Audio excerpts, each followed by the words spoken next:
فأنا ناصح لإخواني بالصدع بالحق تبيض وجوههم. السكوت في مسألة الحزبية يضرها، فاصدع بما تؤمر وأعرض عن المشركين.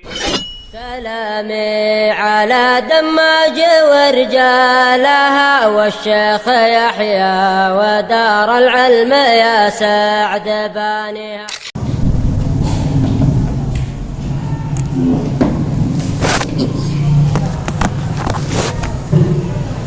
بسم الله الرحمن الرحيم.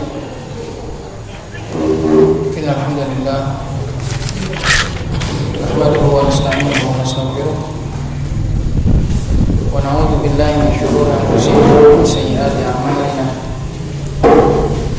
من يهده الله فلا مضل له ومن يضلل فلا هادي له. وأشهد أن لا إله إلا الله وحده لا شريك له وأشهد أن محمدا عبده ورسوله صلى الله عليه وعلى آله وسلم. أما بعد. Siapa yang baca ini? Ayo baca.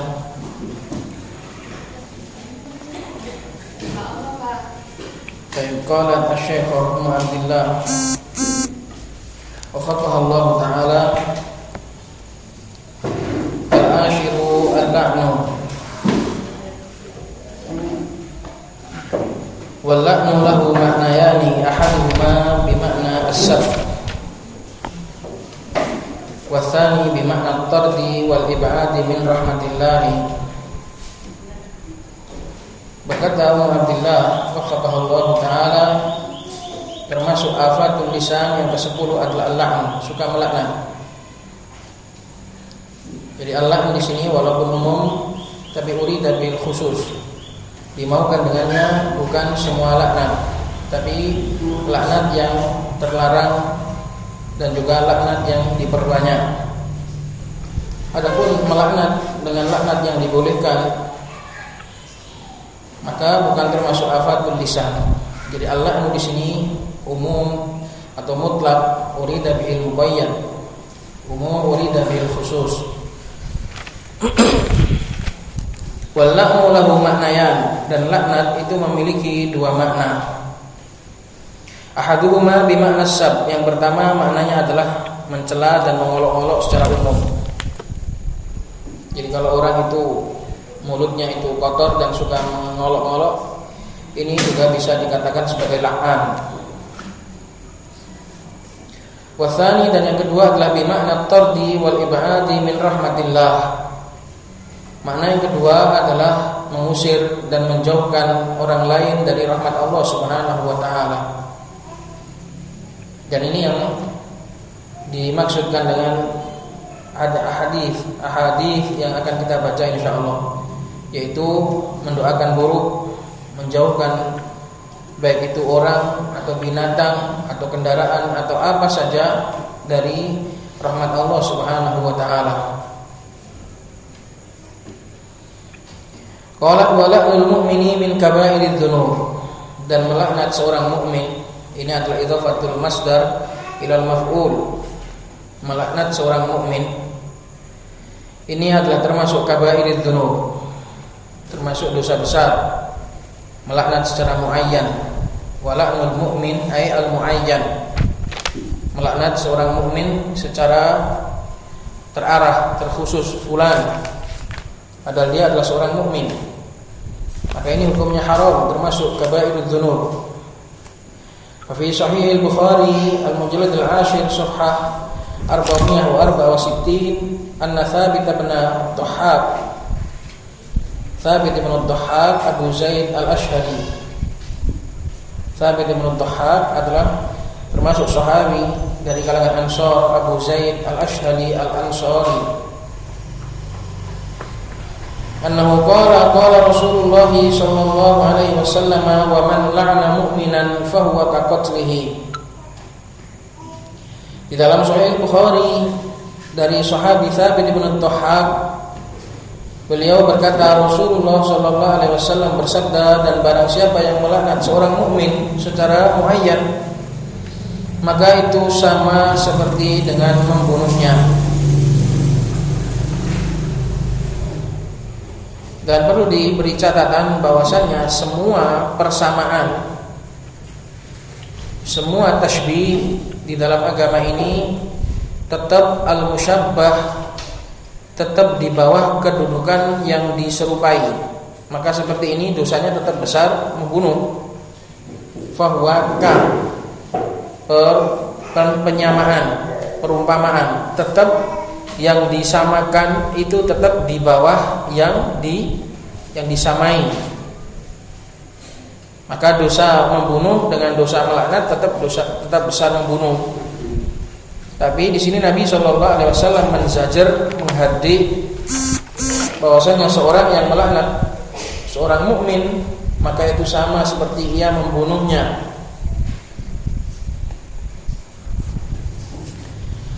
Wa qawluhu fa huwa ka qatlihi, qala al-Hafidz Ibnu Hajar, berkata al-Hafidz Ibnu Hajar, apa makna fa huwa ka qatlihi? Li'annahu idza la'anahu fa ka'annahu da'a 'alaihi bil halak.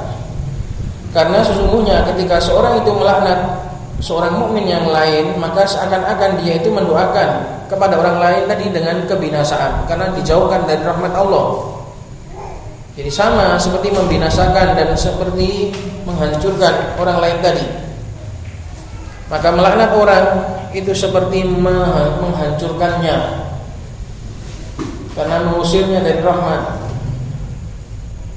Mendoakan supaya orang tadi dijauhkan dari rahmat Allah Subhanahu wa taala. Maka ini kedudukannya sama dengan seperti membinasakan dan menghancurkan orang lain tadi. Tapi Allah Subhanahu wa taala Maha Adil. Tak mungkin Allah Subhanahu wa taala mengabulkan doa secara salah. Kamu mau mendoakan orang lain sampai beribu-ribu kali pun, kalau orang lain tadi tidak layak untuk mendapatkan doa jelek, ya gak akan dikabulkan oleh Allah Subhanahu wa taala. Allah itu Maha Adil.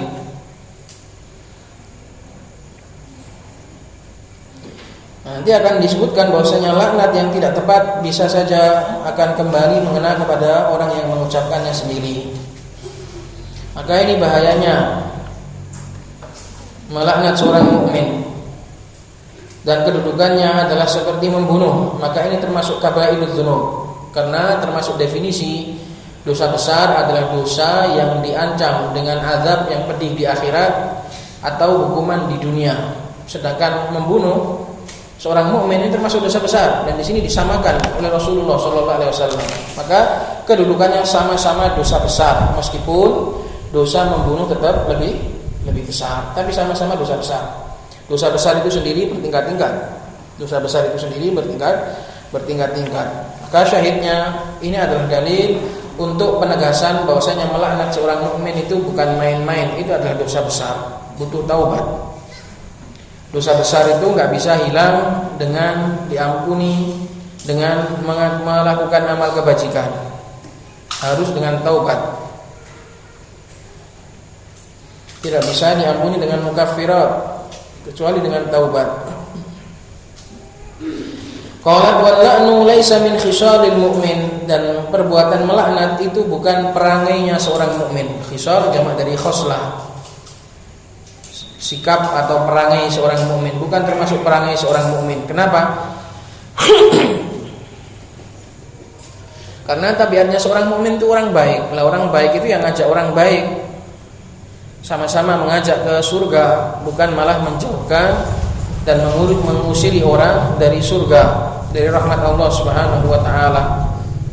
Orang mukmin yang baik adalah orang yang ingin sama-sama baik, taat kepada Allah Subhanahu wa taala. Kalau dia mengusiri orang lain dari rahmat Allah Subhanahu wa taala, maka bisa-bisa dia sendiri yang akan terusir. Maka melaknat ini bukan sifat seorang mukmin. Rawal Bukhari fil Adabil Mufrad safhah 116 min hadits Abdullah bin Mas'ud radhiyallahu taala anhu. Al-Imam Al-Bukhari meriwayatkan di dalam kitab Al-Adabul Mufrad, dan hadis ini sudah lewat dalam pelajaran kita di Bainal Maghrib wa Isya. Bainal Maghrib wa Isya min hadits Abdullah bin Mas'ud, dari hadis Abdullah bin Mas'ud Abu Abdurrahman. An Nabi sallallahu alaihi wasallam annahu qala, Rasulullah sallallahu alaihi wasallam bersabda, laisal mu'minu bit-ta'ani walal la'ani walal fahishi walal badhi'i. Nabi SAW mensifati seorang mukmin, tidaklah seorang mukmin itu banyak mencela, tukang cela, walal la'an, tukang laknat, dikit-dikit melaknat, dikit-dikit mengolok-olok, walal fahishi, bukan pula orang yang omongannya itu kotor, walal badhi, juga bukan yang jahat. Dikatakan oleh Syekh Utsaimin, al-fahish adalah yang kotor dalam ucapannya, al-badhi dalam perbuatannya.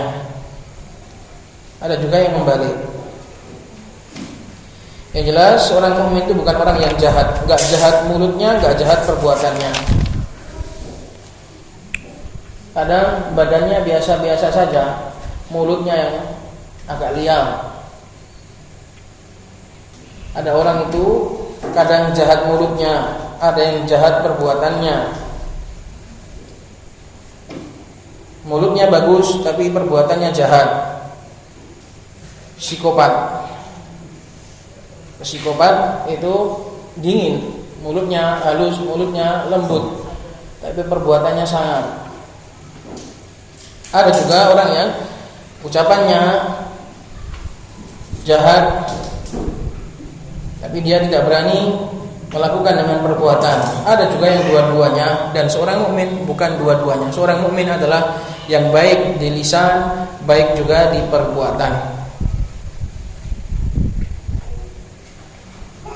Wa dzakarahu al-Walid fi Sahih al-Musnad al-Mujallad ats-tsani safhah 24. Hadis ini disebutkan oleh Al-Imam Muqbil Ibn Hadi Al-Wadi rahimahullahu taala di dalam Sahih al-Musnad beliau. Qalat wal la'anu la yakunu minasyuhada, dan orang yang banyak melaknat dia tidak termasuk orang-orang yang nanti akan bersaksi pada hari kiamat. Karena umat Islam ini nanti akan menjadi para saksi terhadap umat-umat yang lain. Umat Islam ini nanti akan bersaksi, menjadi saksi bagi umat-umat yang lain. Dan Rasul akan menjadi saksi atas kita. Nanti persaksian yang paling besar yaitu di hari kiamat. Lah kalau orang itu la'an, dia itu banyak mencela, maka dia dihukumi fasik, dan fasik enggak bisa jadi saksi baik di dunia maupun di akhirat. Seorang yang fasik enggak bisa jadi saksi, kesaksiannya ditolak. Wala taqbalu lahum syahadatan abada wa ulaika humul fasiqun. Dia tidak bisa menjadi bagian dari para saksi yang mereka itu alladzina yashhaduna anna rasulahum ballagha risalata wa la min alladzina yashfa'una indallahi fi talabil maghfirati lil 'abd. Dia bukan termasuk orang-orang yang nanti akan bersaksi pada hari kiamat bahwasanya Rasulullah sudah menyampaikan misi kerasulan. Juga bukan termasuk orang-orang yang mereka bisa memberi syafaat. Karena orang mukmin itu bisa memberi syafaat kepada saudaranya. Apabila Allah Subhanahu wa taala meridhoi yang menjadi saksi dan yang diberi syafaat dan yang memberi syafaat, maka bisa.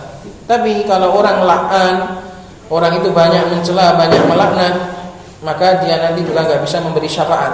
Wala minal ladzina yashfa'una indallah fi talabil maghfirati lil 'abd, untuk meminta ampunan bagi saudaranya yang lain. Karena seorang mukmin nanti pada hari kiamat ada yang diberi kekhususan oleh Allah untuk menjadi syufaat ketika mereka masuk surga. Loh, kok enggak ada kawanku yang dulu di dunia? Mana kawanku ya Allah? Ternyata kawannya di neraka. Akhirnya kawan-kawannya memberikan syafaat. Lah kalau orang itu la'an, dia enggak bisa menjadi syafi', tidak bisa memberi syafaat, tidak bisa mengajukan bantuan dan juga banding kepada Allah Subhanahu wa taala. Karena dia fasik. Thabata fi Sahih Muslim, telah tetap dalam Sahih Muslim an Abi Darda, dari Abu Darda Uwaimir bin Zaid, annahu qala Rasulullah sallallahu alaihi wasallam la yakunul la'anuna syufa'a wa la syuhada'a yaumal qiyamah. Orang-orang yang banyak melaknat tidak akan bisa menjadi pemberi syafaat, tidak pula bisa menjadi para saksi pada hari kiamat. Dalam ucapan menjadi saksi ini ada 3 pendapat dari kalangan para ulama. Asy-syahadah, syuhada menjadi saksi, ada juga yang memaknai ada 3 pendapat. Pendapat yang pertama ini tidak bisa menjadi saksi pada hari kiamat. Pendapat yang kedua tidak diterima persaksiannya baik di dunia maupun di akhirat. Pendapat yang ketiga tidak akan bisa mati syahid, tidak akan diberi rezeki mati syahid. Itu beberapa pendapat para ulama dalam masalah ucapan wala syuhada. Tapi yang paling rajih adalah ini yang disebutkan oleh Syekhah di sini, yaitu mereka nanti nggak bisa menjadi saksi terhadap Nabi Muhammad SAW, nggak kanggu, tidak dipakai. Dan ini adalah celaan. Ini adalah celaan.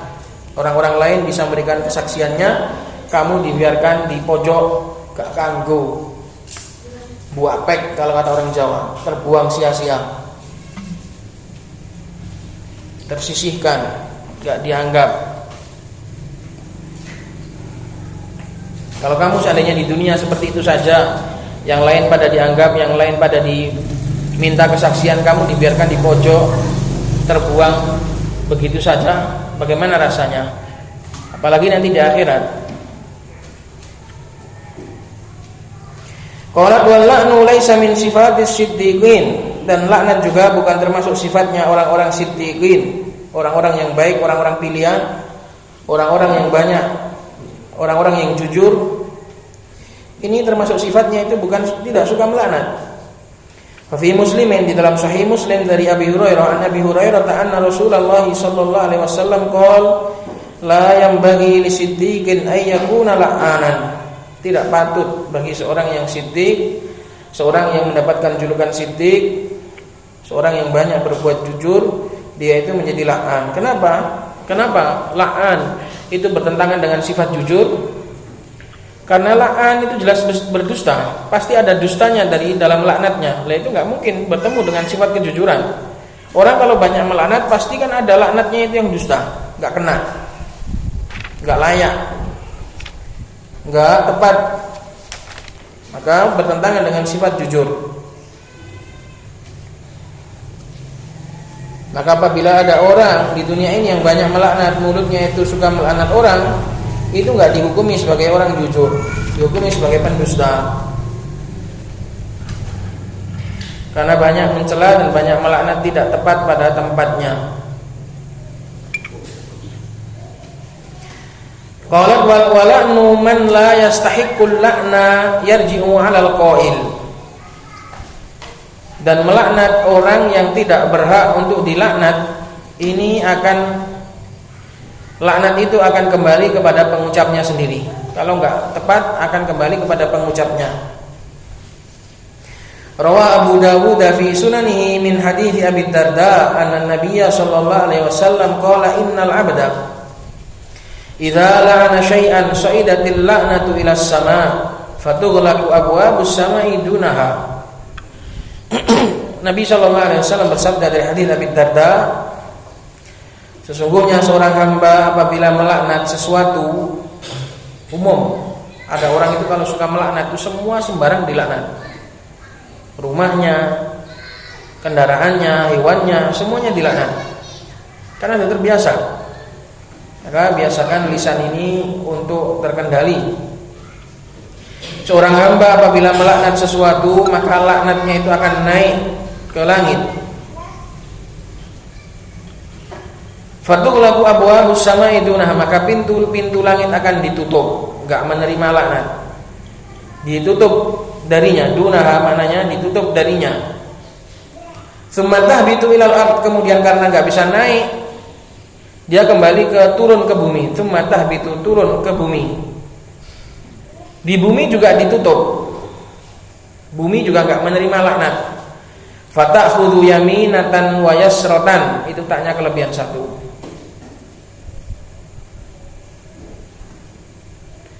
Maka ia pun kesana kemari, bingung, ke atas nggak bisa, ke bawah nggak bisa, dia pun akhirnya mondar-mandir ke kanan dan ke kiri.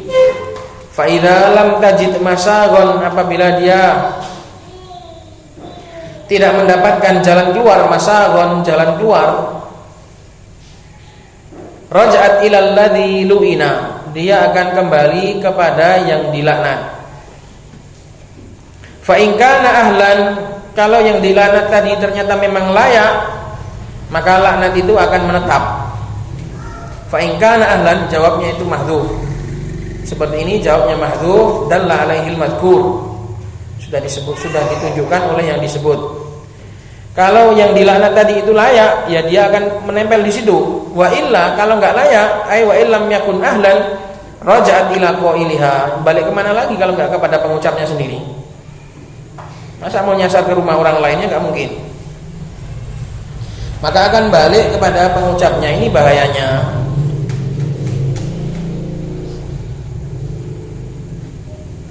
Wa hadzal hadits qala al-hafidz fil fath, hadits ini disebutkan oleh Al-Hafidz Ibnu Hajar di dalam Fathul Bari, sanaduhu jayyidun, sanadnya itu bagus. Walahu syahidun min hadits Ibnu Mas'ud bi sanadin hasan. Dan dia memiliki syahid, memiliki apa bedanya syahid dengan mutaba'ah? Kalau mutaba'ah itu penguat dari sanad yang lain. Kalau syahid itu penguat dari hadis yang lain. Ada bab namanya syawahid wal mutaba'at. Syahid itu dalam bab riwayah artinya penguat dari berita yang lain, dari hadis atau asar yang lain. Kalau mutaba'ah itu penguat berupa sanad, satu hadis tapi banyak jalannya, itu namanya mutaba'ah. Maka di sini hadis ini sanadnya bagus dan punya penguat dari hadis yang lain, yaitu dari hadisnya Ibnu Mas'ud.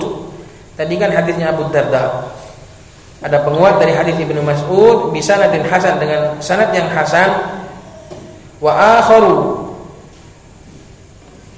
atau wa akhara, ataf kepada hadis.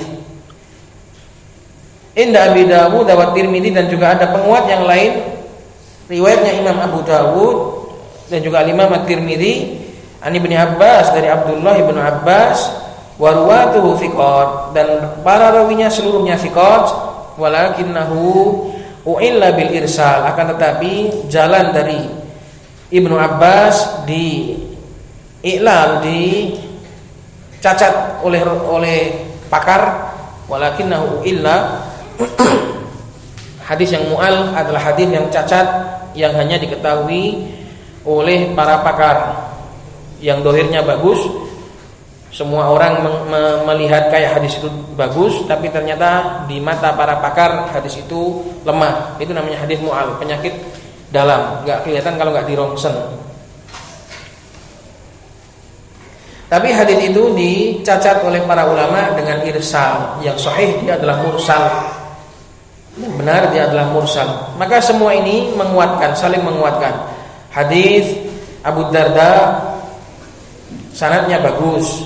Kemudian ditambah lagi hadis Ibnu Mas'ud, sanadnya hasan. Kemudian ditambah lagi hadis dari Ibnu Abbas tapi mursal. Seorang tabi'in menyandarkan kepada Nabi langsung.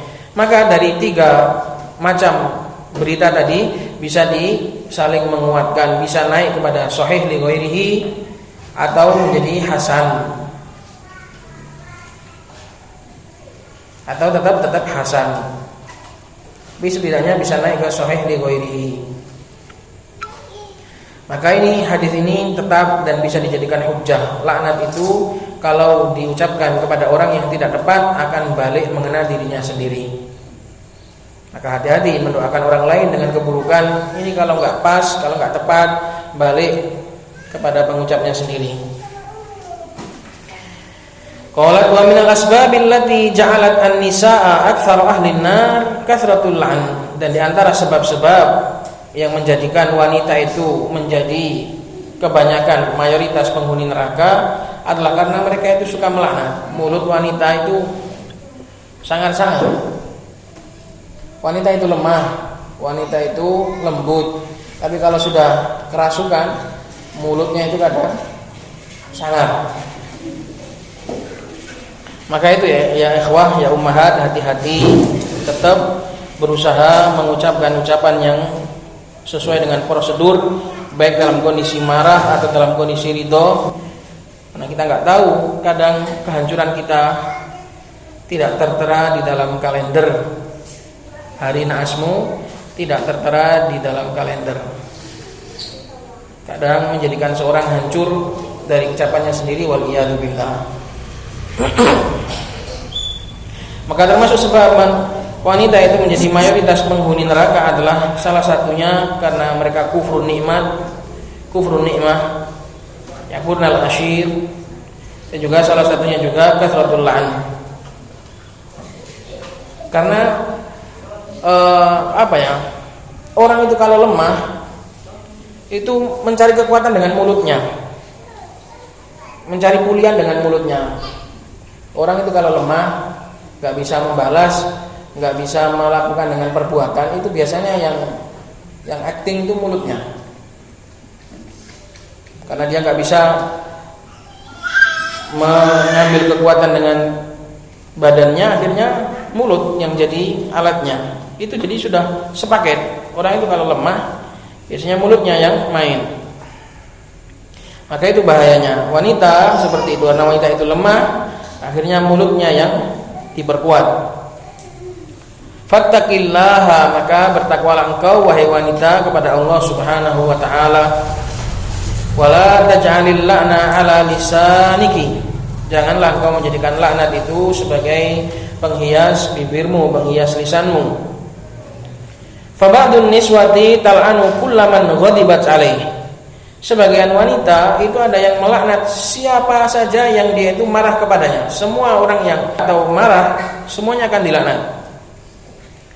Sawa'un kana waladan, baik yang dilaknat itu berupa anaknya sendiri, au zaujan atau suaminya juga, au hayawanan atau binatangnya, au ghairu dzalik atau yang lain. Maka ini bahaya. Pentingnya bagi seorang untuk minta kepada Allah Subhanahu wa taala taufik. Kita semua sudah tahu kayak gini. Ini semua kita sudah tahu. Tinggal banyak-banyak minta taufik. Seringnya dipelajari itu bukan karena kita enggak tahu, tapi seringnya kita belajar, sering kita ulang ilmu itu supaya merasuk. Ilmu-ilmu kayak gini itu kita tahu semua. Bahayanya kita tahu semua. Tapi kenapa sering kita ulang? Karena merasuk ilmu itu kadang, merasuknya ilmu itu kadang lebih lama, butuh waktu lama, butuh berkali-kali untuk meresapi ilmu itu. Siapa tahu dengan belajar sekarang jadi lebih baik lagi, besok lagi belajar ini lagi, bab ini lagi menjadi lebih baik lagi, menjadi lebih takut, menjadi lebih takut, menjadi lebih takut, membaik. Itu harapan kita dengan belajar ini. Kita tidak semata-mata untuk menambah ilmu, tapi juga berharap supaya ilmu ini meresap. Karena percuma ilmu itu banyak, tapi kalau nggak meresap, itu termasuk ilmu yang tidak bermanfaat. Maka harus berdoa kepada Allah supaya diberi ilmu yang bermanfaat. Percuma banyak hafalan, banyak ilmu, kalau tidak bermanfaat, tidak meresap ke dalam hati, itu malah menjadi malapetaka, jadi senjata makan tuannya.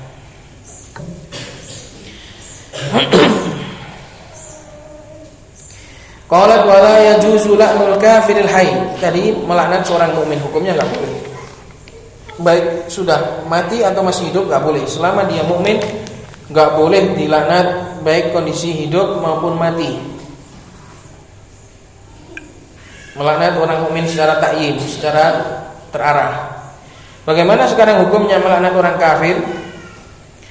Ada rincian. Kalau kafir itu masih hidup, kalau orang kafir tadi masih hidup, maka juga enggak boleh. Wala yajuzu la'nul kafiril hayy. Kenapa kok enggak boleh? Karena kita tidak tahu apakah dia mati di atas kekufurannya ataukah tidak. Siapa tahu dia besok dapat hidayah, siapa tahu dia nanti dapat hidayah. Jadi enggak boleh kita itu mengecap dan menjazam untuk menjauhkan orang itu dari rahmat Allah Subhanahu wa taala. Itu alasannya enggak boleh melaknat orang kafir yang masih hidup secara ta'yin. faqad kana sababa nuzuli qaulillahi ta'ala, sungguh melaknat orang kafir yang masih hidup ini menjadi sebab turunnya firman Allah Subhanahu wa taala sebagai teguran kepada Nabi, laisa laka minal amri syai', wahai Nabi, kamu tidak memiliki hak sama sekali dalam urusan memberi hidayah atau menjauhkan orang dari rahmat. Itu adalah hak murni milik Allah Subhanahu wa taala. Kamu cukup berdakwah. Adapun orang ini nanti dapat hidayah, orang ini nanti mati di atas kufur atau enggak, itu bukan urusanmu. Maka dikatakan laisa laka minal amri syai'. Tidak ada bagimu sedikit pun dari perkara ini. Minal amr. Al-amr di sini adalah alif lam mil ahad, yaitu perkara menetapkan matinya seseorang di atas kufur atau perkara dia mendapatkan neraka atau tidak. Ini Nabi enggak berhak. Au yatuba alaihim, atau engkau memaafkan mereka, karena maaf memberikan taubat itu haknya Allah. Au yu'adzibahum, atau menyiksa mereka, ini juga haknya Allah Subhanahu wa taala. Cukup kamu itu berdakwah, cukup kamu menyampaikan, fa innahum dzalimun, karena sesungguhnya mereka itu orang-orang zalim. Kalau mereka itu zalim, ya Allah sendiri yang akan membalasnya. Allah lebih tahu.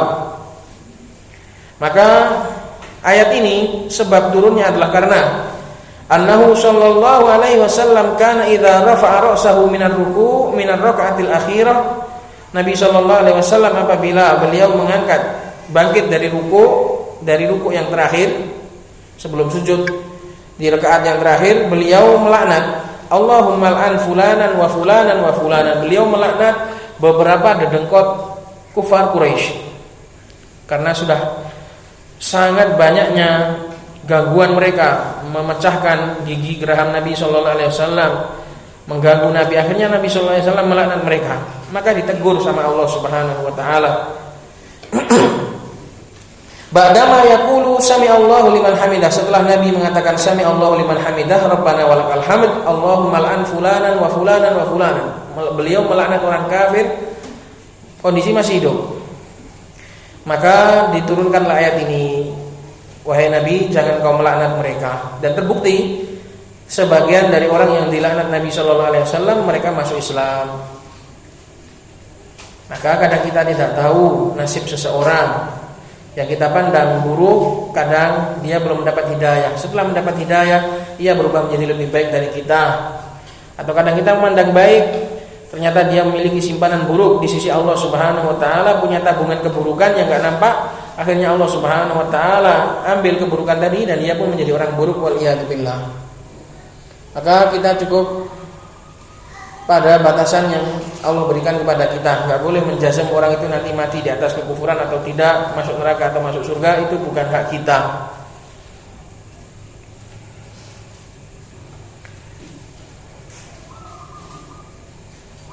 Maka Nabi sallallahu alaihi wasallam ditegur oleh Allah Subhanahu wa taala.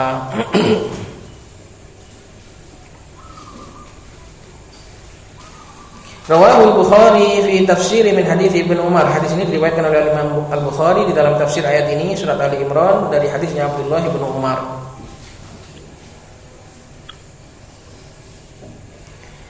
Qalat wala ba'sa bila'nil usati minal muslimina ghairil muayyanin. Minal muslimina ghairil muayyanin. Dan tidak mengapa melaknat orang-orang pelaku maksiat walaupun dia muslim. Kafir muslim kalau melaknat dengan sebutan, dengan julukan, itu enggak apa-apa. Yang enggak boleh itu tadi melaknat secara ta'yin, disebut nama. Enggak boleh kalau melaknat disebut nama. Kalau melaknat nyebut perbuatan boleh, baik yang dilaknat itu orang kafir atau orang mukmin. Karena apa? Karena kita melaknat secara umum, melaknat perbuatannya. Adapun orangnya kalau dia bertobat ya enggak kena gitu loh. Maka boleh melaknat secara umum. Hukum melaknat secara umum boleh. Dari orang-orang pelaku-pelaku yang dihardik dan dicela oleh Allah Subhanahu wa taala. Wala ba'sa bila'nil usati minal muslimina ghairil muayyanin, tanpa ta'yin, tanpa disebut nama ya, boleh. Faqad la'ana an-nabiy sallallahu alaihi wasallam al-wasilata wal mustawsilah. Nabi sallallahu alaihi wasallam telah melaknat secara umum para wanita-wanita yang mereka itu menyambung rambut dan yang meminta disambung. wal washimah wal mustaushimah, yang meminta tato, yang mentato dan yang meminta ditato. Wal mutafallijati lil husn, dan orang-orang dan para wanita yang minta untuk direnggangkan giginya, dibuat gigi apa namanya? Dibuat gigi lancip di bagian tengah itu, di bagian pinggir-pinggir itu mutafallijat lil husn, merubah. Al-mughayyirat li khalqillah, al-mughayyirati khalqallah, yang merubah ciptaan Allah Subhanahu wa taala. Kalau merapatkan atau merenggangkan itu sifatnya itu hanya sekedar dengan cara merawat, itu mungkin boleh. Yang enggak boleh itu dengan sampai merubah, dipotong, ditambahi. Kecuali yang mungkin terpotongnya itu karena musibah, karena jatuh, nah itu enggak apa-apa diganti gigi biar enggak bolong. Itu enggak apa-apa, tapi kalau bawaan lahir enggak boleh dirubah. Kalau bawaan lahir enggak boleh dirubah. Kalau cuma dengan perawatan, dirawat gitu saja boleh. Karena enggak merubah, hanya merawat.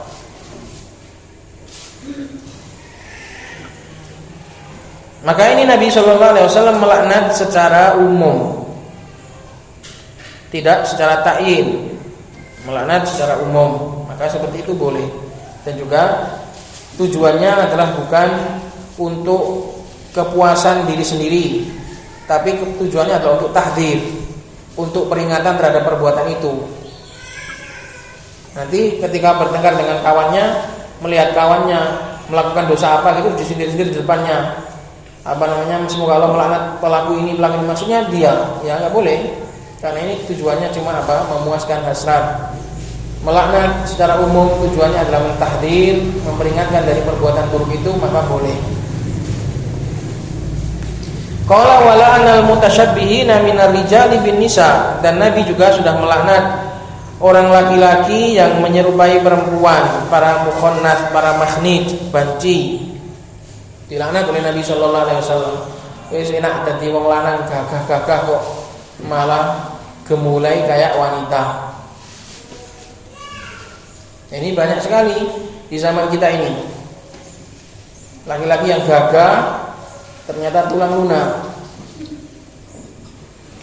Wal mutasyabbihati minan nisa'i birrijal. Demikian juga para wanita yang menyerupai laki-laki, sudah bagus-bagus jadi wanita, indah, cantik, menawan, malah dia merubah menjadi tomboy, menjadi kekar, gagah. Ini apa maksudnya? Allah Subhanahu wa taala lebih tahu ketika menciptakanmu sebagai wanita atau menciptakanmu sebagai para laki-laki. Maka bersyukurlah. Karena itu orang yang mencoba tasyabbuh, baik wanita tasyabbuh dengan laki-laki, ini juga mendapatkan laknat dari Rasulullah sallallahu alaihi wasallam secara umum. Kalau kita melihat secara khusus, ta'yin enggak boleh. Ada banci kita katakan laknat, semoga Allah melaknat, enggak boleh. Karena itu termasuk laknul muayyan, enggak boleh. Tapi kalau kita peringatkan dia, Rasulullah telah melaknat perbuatan seperti ini, nah itu boleh. Wa ghairu dzalika katsir, dan selain daripada itu banyak sekali contoh Nabi sallallahu alaihi wasallam melaknat secara umum. Qalat wa yajuzu la'nul kafiril muayyan al-mayyit. Nah, ini kalau sekarang melaknat orang kafir yang sudah mayit boleh secara muayyan. Boleh secara ta'yin. Kalau kamu melihat ada orang Kristen, dia meninggal di atas kekristenannya, di atas kekufurannya, kamu boleh melaknatnya secara ta'yin. Tapi dengan syarat li bayani halihi linnas. Tujuannya adalah untuk menjelaskan keadaannya kepada manusia, supaya manusia berhati-hati dari kekufuran tersebut. Walil maslahati syar'iyyah, dan untuk tujuan yang syar'i. Bukan hanya sebatas olok-olok. Kebetulan karena ada masalah dengan tetangganya yang kafir, akhirnya sekalian dilaknati. Tujuannya cuma membalas masalahnya. Ini enggak boleh. Amma idza lam yakun hunaka maslahatun syar'iyyatun fala yajuzu. Adapun apabila tidak ada tujuan yang syar'i, enggak ada tujuannya, enggak ada manfaatnya, maka enggak boleh. Enggak bolehnya itu dari sisi nanti akan menyebabkan pertikaian, menyebabkan fitnah. Lianna Nabi sallallahu alaihi wasallam qala la tasubbul amwata fa innahum qad afdau ila ma qaddam. Janganlah kalian mencela orang-orang yang sudah mati. Kenapa? Karena mereka sudah afdau, mereka sudah berlalu, mereka sudah dibawa, mereka sudah menuju kepada apa yang mereka itu persembahkan. Mereka sudah dihisab dengan amalan mereka. Jadi sudah, biarkan. Ini hadis ini adalah mencela orang mati yang enggak ada gunanya. Sekedar dirasani, sekedar digibai, orang mati enggak boleh. Dia sudah mati kok. Seburuk-buruknya dia sudah dihukum, sudah mendapatkan balasan dari Allah Subhanahu wa taala. Kecuali kalau ada manfaatnya, ahli bidah yang menyesatkan, orang-orang yang merugikan kaum muslimin, di mana kaum muslimin dikhawatirkan akan terkena keburukannya, nah ini boleh disebut-sebut walaupun sudah mati. Maka itulah pentingnya belajar ilmu agama supaya bisa mendudukkan mana yang boleh, mana yang enggak. Ini mana hadis ini dibawa kemana, yang ini dibawa kemana, larangan ini dibawa kemana, perintah ini dibawa kemana, itu semuanya harus belajar. Qala rawahu Bukhari min hadits Aisyah, diriwayatkan oleh Imam Al-Bukhari dari hadisnya Aisyah radhiyallahu taala anha. Ikhwah, tentang bahayanya melaknat, dan ini walaupun ini secara umum bagi laki-laki juga enggak boleh, tapi kepada para wanita lebih ditegaskan lagi. Karena apa? Karena lebih sering dan lebih rawan mereka itu terjatuh dalam bahaya yang satu ini. Semoga Allah Subhanahu wa taala senantiasa memberikan kita taufik untuk mempelajari agama ini dan mengamalkannya. Semoga Allah Subhanahu wa taala memberikan sabar ilal mamat. Subhanakallahumma wa bihamdik, asyhadu an la ilaha illa anta, astaghfiruka wa atubu ilaik.